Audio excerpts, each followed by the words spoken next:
Only a third of FPL managers currently own Erling Haaland in their FPL drafts, and we need to discuss in this video why they are avoiding him and whether you should do so as well as showing you the best no Erling Haaland draft, which is pretty tasty. So as always, if you look forward to today's video, make sure you do drop a like and of course smash that subscribe button for daily fantasy content. Enough waffling, let's get into today's video. So first up, we need to discuss why FPL managers are avoiding Erling Haaland in their teams and of course the pros and cons of doing so. So Erling Haaland, if you didn't know already, has come in at 15 million, the most expensive FPL option in the history of the game. And when it first got announced, I thought it was a brilliant price point because it is giving FPL managers a decision to make, which of course, based on his ownership right now of only being 30%, is actually giving them a choice, which they are looking right now to avoid. So first off, the big thing about going without Erling Haaland is that the £6 million saving that you can make, and that is the minimum saving because of course we have Erling Haaland at 15 million and the next most expensive is Ollie Watkins at 9 million. So we have nobody between that price gap. So if you go without Haaland, straight away you are guaranteed to save yourself £6 million. And when we come on to the drafts later, I'll show you how that is just a massive impact on the rest of the squad because you can allocate it to everyone else, improve each and every position and really get a well-rounded draft. Whereas of course, if you are going to invest 15 million into one player, it is going to make the squad a little bit lopsided in other departments. Now, the other thing that we obviously have to talk about is what Salah offers as a captaincy alternative. We're going to come on to in a minute about how there are other captaincy options outside of Erling Haaland, but with Salah having better fixtures, being a midfielder, of course, with more routes to points, there is an argument that just having Mo Salah as your captain over the opening 6 game weeks is a viable strategy, which kind of makes the point of having Erling Haaland a little bit redundant if you are going to pay 15 million. If I'm going to pay 15 million, I want this guy to be my captain each and every game week. If I've got Mo Salah being my captain 4 of the opening 6 game weeks, I start to think to myself, is 15 million for a player I'm not going to captain actually worth it? And finally, the other thing we need to talk about, of course, is the value of the other forwards in the game. Because whereas in seasons gone by, we've looked at it, Harry Kane left the league and we thought to ourselves, well, the forward options are pretty woeful. I think this is actually a season where we're getting great forward options. As I've mentioned here, we can have Isak and Watkins, 2 players who are proven goal scorers and talisman in their teams for 17.5 million, only 2.5 million more expensive than one Erling Haaland. When you put those into kind of context, it is very difficult to justify going for Erling Haaland. And also, there are some great budget enablers out there right now with the likes of Chris Wood at 6 million and João Pedro at 5.5 million. So what are the problems if you were to avoid Erling Haaland? Because of course, there are truly going to be so. One thing I need to say is, it's Erling Haaland. This is a guy who is breaking records and playing for the best team in the league. So if you go without him, first and foremost, you are ignoring one of the best players in the league. So that in itself is a massive reason why avoiding Haaland is going to be a problem. The other thing, if there is no Phil Foden into game week 1, because at the time of recording, he still hasn't returned to Man City pre-season and they are kicking off in just over 3 weeks' time. So we're in a position right now where we have no guarantees that Phil Foden is going to be available for the opening game week or maybe even game week 2 against Ipswich. And if that is then the case, when we look at something like Ipswich at home in game week 2, we start to ask ourselves, if we're going to avoid Erling Haaland, how are we going to get a piece of that Man City attack to justify not having Haaland? And Foden, of course, is the way to go if he is available. We'll come on to his stats in a minute, but if he isn't available, I don't really like De Bruyne. So the next best option is maybe having Gvardiol as your coverage for Haaland. I know that sounds crazy, but Gvardiol proved last season that he can not only rack up clean sheets, but also attacking potential. So maybe avoiding the Man City attack altogether is the way to go and having Josko Gvardiol as your quote-unquote attacker in your team. The other thing we need to say is that if you go without Erling Haaland and he does bang a hat-trick in the opening game and maybe a few more against Ipswich in game week 2, it's very difficult to bring Haaland into your teams because, of course, he is 15 million. If you go for Ollie Watkins, you still have to find 6 million in the bank to bring Erling Haaland back in. Now, of course, it's a little bit easier this year because we have the maximum 5 transfers. So if you keep rolling your transfers, you can get a maximum of 5, which means even if you can't get to the 5, you could pull the trigger on the wild card early doors, bring Erling Haaland in, and then continue to roll the transfers while you do that to get yourself basically a couple of mini wildcards to bring Haaland in. So I'm not going to come to a conclusion yet because you can see the pros, you can see the cons. I think we need a bit more depth on what we can do with our teams to justify whether avoiding Haaland is worthwhile. So I briefly mentioned it in the previous section where Phil Foden is my go-to man to cover Erling Haaland if he is available for game week 1. And I just wanted to quickly touch on the underlying numbers of both players and of course the fixtures in the opening 6 game weeks. I have discussed though, as a bit of an alternative, if someone like Phil Foden isn't available for game week 1, then Josko Gvardiol, I think, becomes essential in your FPL teams if you were to avoid Erling Haaland, because we don't really know what Man City are going to do from an attacking perspective for their formation. But if we see Gvardiol basically bombing on as a left winger once again, this guy becomes one of the most essential players in the game. I've put him that highly on a pedestal, and coming in at 6 million, I do prefer Gvardiol to someone like a Saliba or a Gabriel at Arsenal. So make sure you do have that in mind. But Foden is basically going to be the big difference between whether managers avoid Erling Haaland or they put him in their teams, because I think if we do get news that Foden is back in training in the next week, I think we feel confident enough now off the back of last season where he broke 200 points and being much more of the main man in this Pep Guardiola team, that we could probably say to ourselves, I don't mind not having Erling Haaland because of the captaincy situation, and I can just have 9.5 million worth of Phil Foden in my team, set and forget, and know that his underlying numbers can at least deliver some returns over the course of these fixtures. Now, of course, when we're looking at the numbers, nobody comes close to Erling Haaland. So Haaland's numbers are just a joke. 1.04 expected goals per 90, shots 4.29, outrageous numbers. When we look at Phil Foden, the only thing I am going to say is that he did massively overperform his numbers. 0.6 goals per 90, but only an XG of 0.33 per 90. So clearly his finishing ability was ridiculous last season, and we did see that at the back end with some outrageous goals from the edge of the box. Now, I, for one, don't necessarily downgrade those sort of things, because I think when you have a clean ball striker, they can replicate that action each in every game. But of course, it is from low XG chances. But I will say Phil Foden is one of those players in the league that can actually execute low XG chances because of his clean ball striking. So it's kind of a double-edged sword. The numbers aren't great in terms of the XG per 90 for what he actually delivered, but I do think he can be one of the few players in the league that continues to overperform just because of his ball striking. His creative numbers are still decent, XA per 90, 0.25, and his shot volume is good. So what I will say is this: I personally, based on what I'm seeing right now, don't think that Phil Foden could replicate the season that he had last year. I think he was clearly the talisman of that team last year, and he did massively overperform. But that doesn't mean that he can't still put up a 180 to 200 point season. And with the price saving that we can get with Erling Haaland down to a Watkins, and having Foden as your main man in this Man City team, I think this is enough for a reason to avoid Haaland and go for Phil Foden in your teams.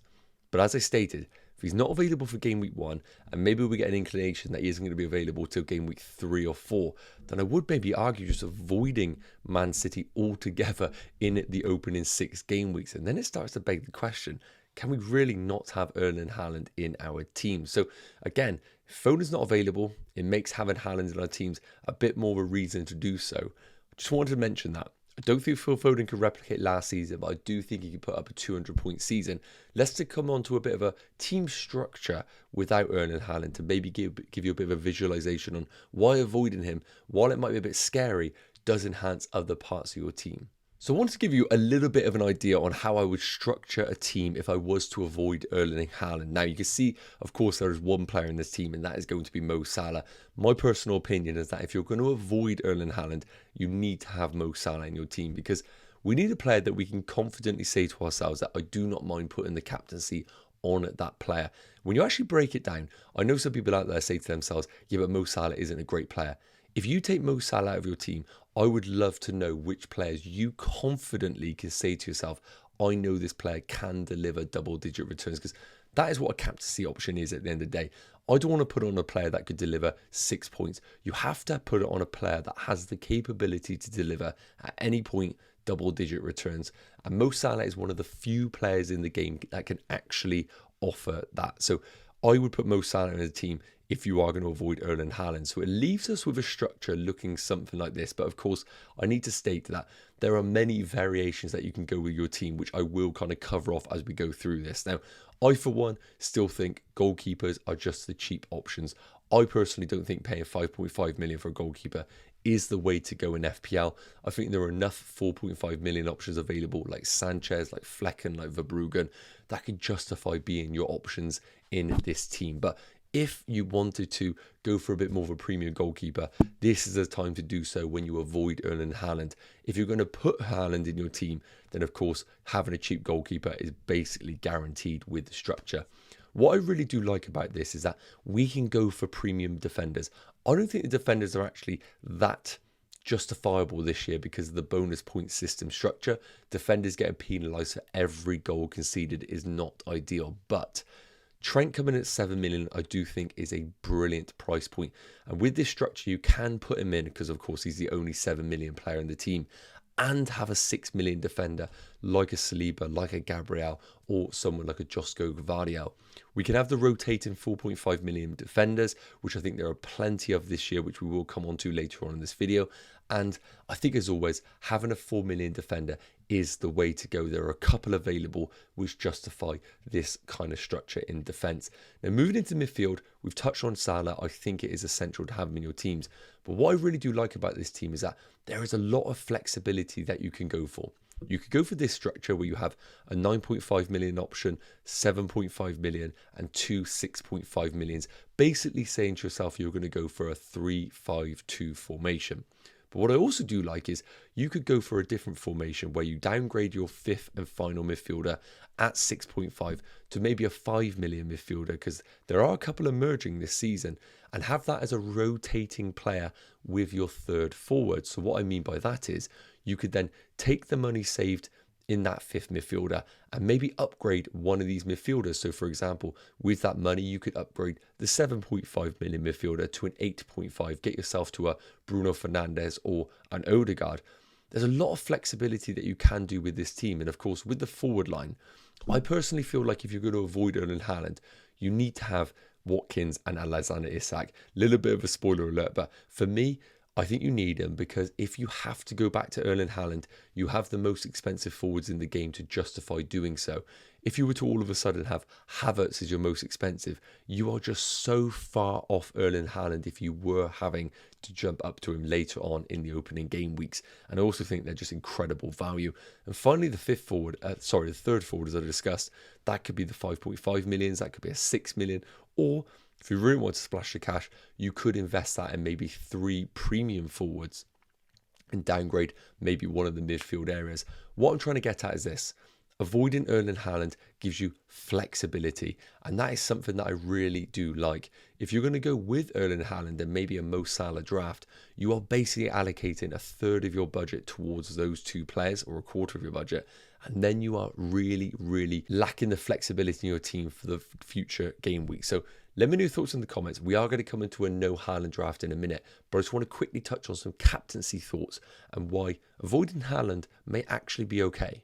So I think we can all agree that 15 million for Erling Haaland is a steep price, but I do think he can justify it just because he is one of those elite FPL players. He's, of course, in the top 3 options in the game. We cannot deny that at all.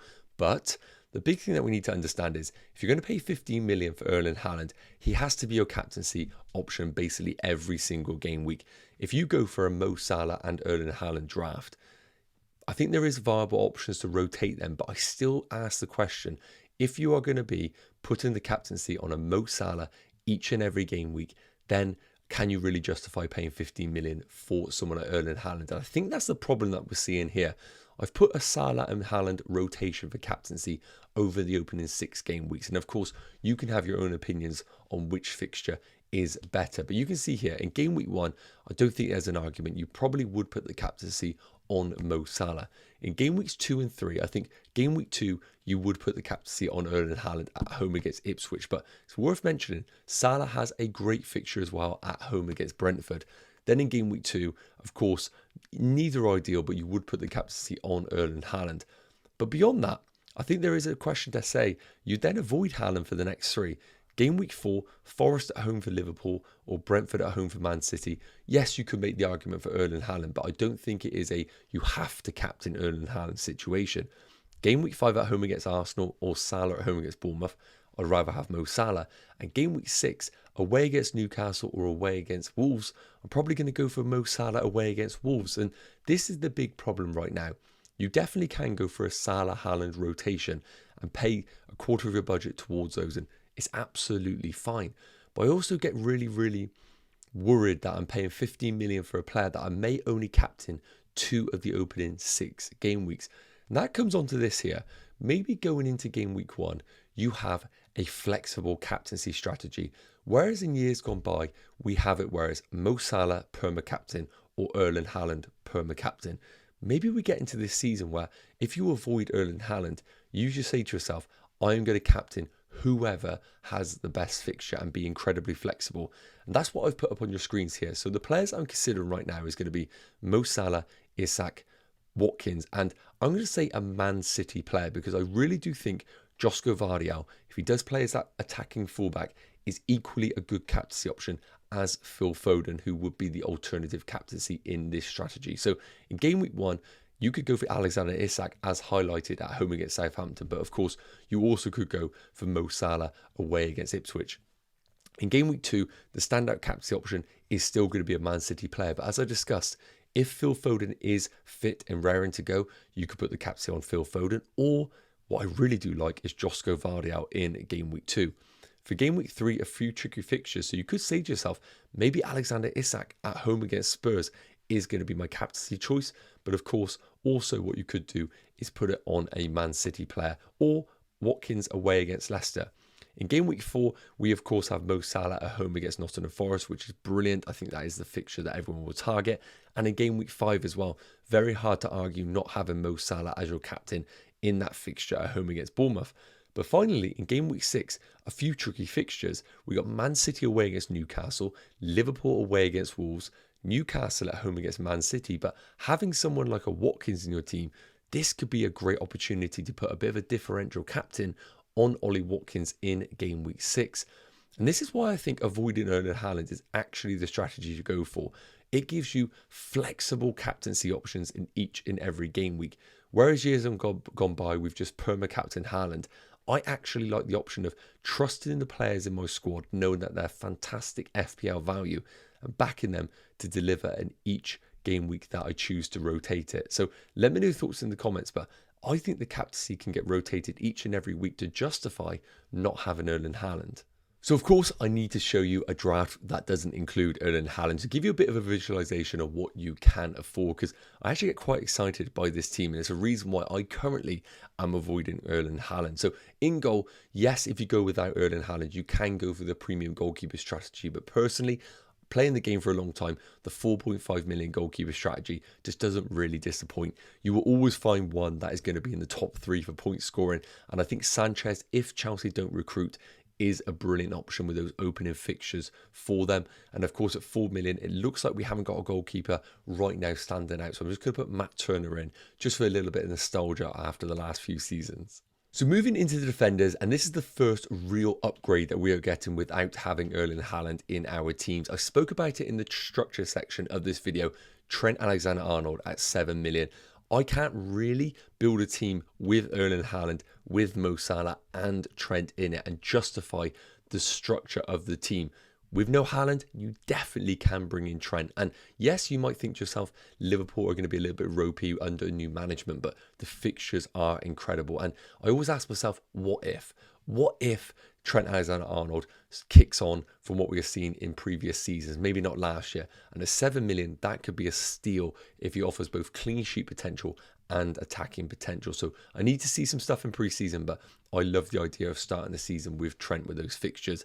And of course, if you're going to avoid Erling Haaland, I think that locks in Josko Vardiol into your teams. Yes, you could go for Saliba, those Arsenal defenders, but I think you need to bring in a Man City player. And this isn't just any Man City player. I also think this is a captaincy option for certain game weeks, even game week 2 against Ipswich, because we've seen it last season.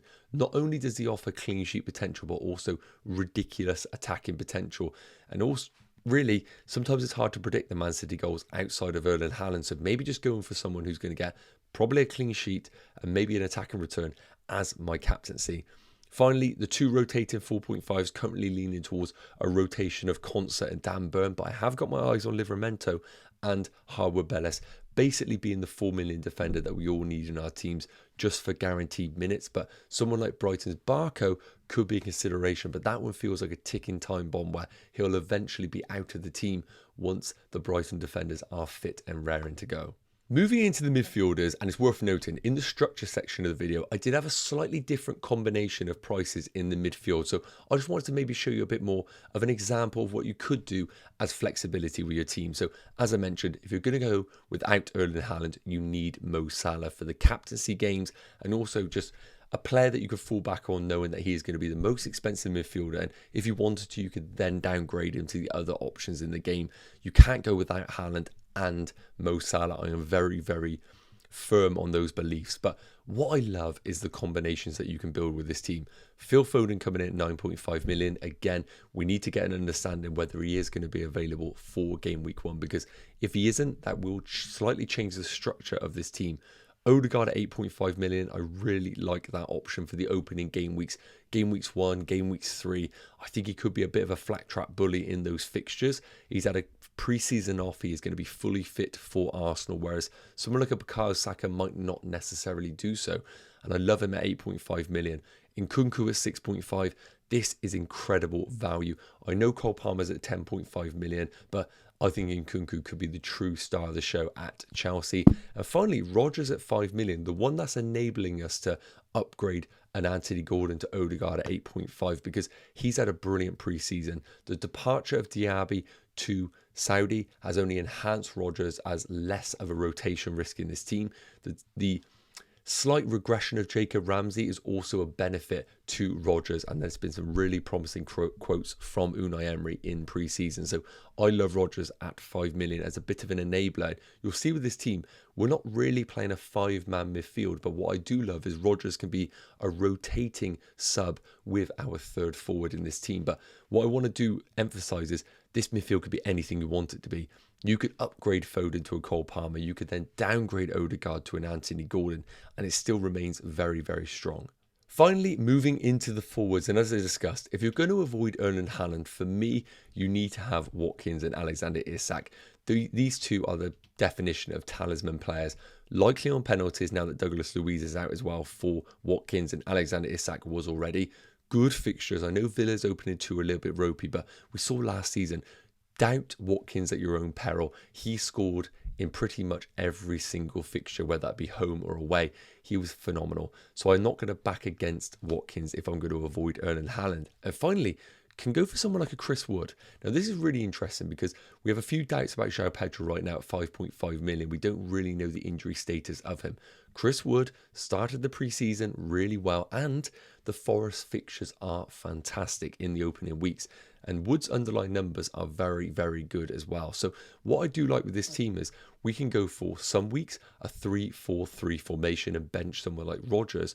But if the fixtures turn, we could go for the 3-5-2 formation if Wood doesn't really kick the season on. Either way, I love the flexibility that this team offers. We can rotate the 4.5 million defenders. We got the premiums in Gvardiol and Trent who will play every single week. And I think this team is really, really well balanced. And the more I look at it, the more I think to myself, it is going to be so reliant on if Phil Foden is available. If he's available for game week 1, I feel very confident going with this team, avoiding Haaland, knowing that I have a brilliant value player in Phil Foden. So all eyes on pre-season, but based on what I've discussed in this video, I feel quite comfortable right now avoiding Haaland. Let me know your thoughts in the comments. Yes, guys, okay, that is going to wrap up today's video. I'm really interested to know what your thoughts are on Erling Haaland. Are you planning on avoiding him this season, or are you looking to go with him? As you can see right now, I personally am on the side of avoiding him, but I think things can change as we get closer to game week 1. Let me know your thoughts in the comments, and of course, if you enjoyed today's video, please do consider dropping a like, and of course, smashing that subscribe button for daily fantasy content. If you want extra content, please do check out the member section in the bio. Have an amazing day, take care, and I'll see you real soon. Cheers.